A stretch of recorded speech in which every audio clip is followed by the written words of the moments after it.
Drive from Mexico City to Oaxaca. The trip and some highlights. It can take as little as 4.5 hours and be traffic and problem-free, but just as easily you can be met with congestion and road repairs, extending the trip to 6 hours or more.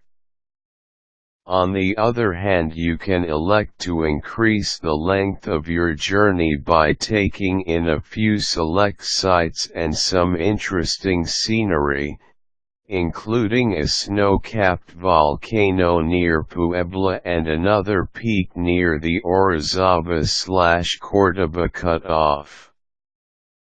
Step 1. The first leg of the trip is from Mexico City to Puebla. The main problem you will likely face is leaving the nation's capital, along a thoroughfare known as Zaragoza. Unless you happen to be starting out very early, or late at night, there will be congestion, so much so that vendors offering soft drinks and water, snacks, freezes, and an array of other foodstuffs will be walking ever so slowly, meandering through the lines of stopped traffic, plying their products. And therefore, arriving at Puebla can take anywhere from 1 to 3 hours, the latter applying particularly during extended rush hours and on the weekends. The name of the game is patience, plain and simple.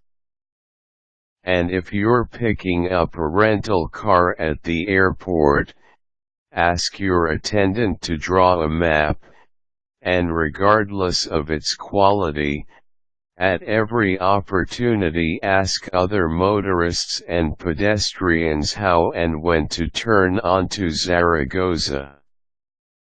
Once on this highway, your only difficulty will be getting off of it. To give you an even clearer picture of the congestion on Zaragoza, in 2004, while driving a 3-ton cub van on the roadway, the police wanted to pull us over, for who knows what reason, the cruiser several vehicles back with siren blaring. We elected to simply ignore the command and continue, hoping the traffic would never allow the police to catch up and they would eventually give up. It worked. Step 2. Virtually the entire roadway from Mexico City to Oaxaca is well marked and paved toll road. Signage is large and clearly lettered. However, a few key pointers are in order. You want to be where it says Quota and not Libra, the former being the toll road and the latter the much slower, single-lane highway. Autopista is invariably the toll road. En route to Puebla you'll see signs directing you to the city, and then from Puebla, the signage will indicate Oaxaca. The highways are either 2 lanes each way, a lane and a half, or a single lane. However, custom dictates that cars going slower move to the right and onto the paved shoulder when they see you coming. So regardless of the type of highway, most of the time you should be able to go at the speed to which you are accustomed. There are, however, exceptions as with any rule. Sometimes, for example, large tractor trailers are too wide to move over enough to let you pass. But when they see that the roadway ahead is clear, they'll put on the left-hand signal, telling you it's okay to pass on the left, assuming you trust them. A solid center line tends to be suggestive only, and you'll quickly learn that with cars moving over to the right for you, you can pass notwithstanding the solid line, except when there's a significant curve, peak, or valley up ahead. There are many gas stations along the entire route, most of which now have the Italian coffee company franchises alongside, with clean washrooms.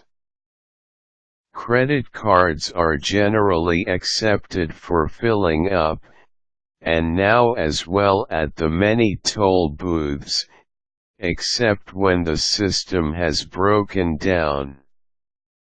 Step 3: leaving Mexico City, you'll pass through a number of stretches of comedores along each side of the highway. You'll gradually ascend, through a number of easy curves, leaving the smog of the valley behind. The scenery is nothing special, but the ease with which you'll be able to negotiate the curves at a reasonable speed will more than make up for the nondescript landscapes.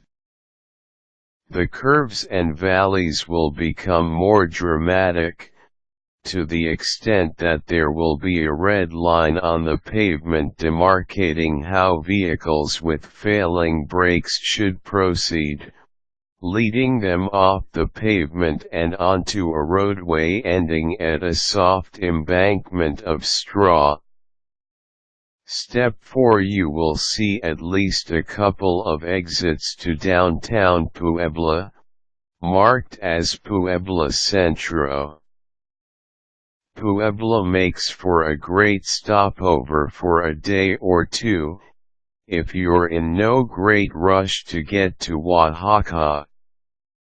It's large and sprawling, but the downtown core is quaint, small, and full of interesting shops, crafts, restaurants and clean, inexpensive hotels. Within a couple of blocks of the Zocalo are good hotels, an extensive pedestrian walkway with many shops, and Los Sapos, a few streets filled with crafts, antiques and collectibles. Arrive on a weekend and there's an open-air marketplace.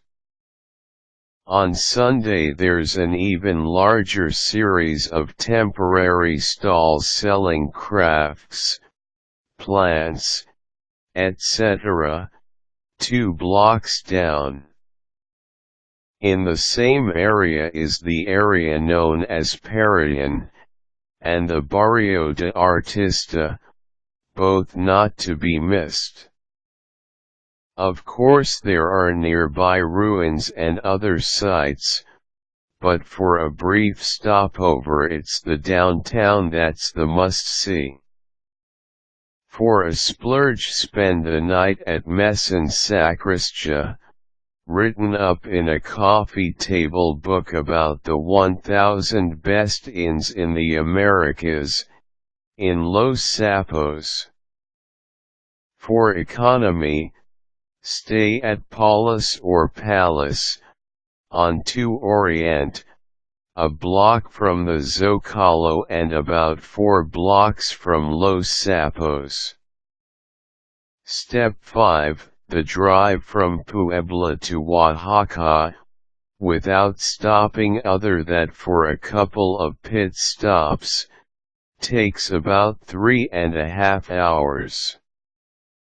However, During 2007 and at least well into 2008 there are 2 or 3 road construction sites which will slow you down.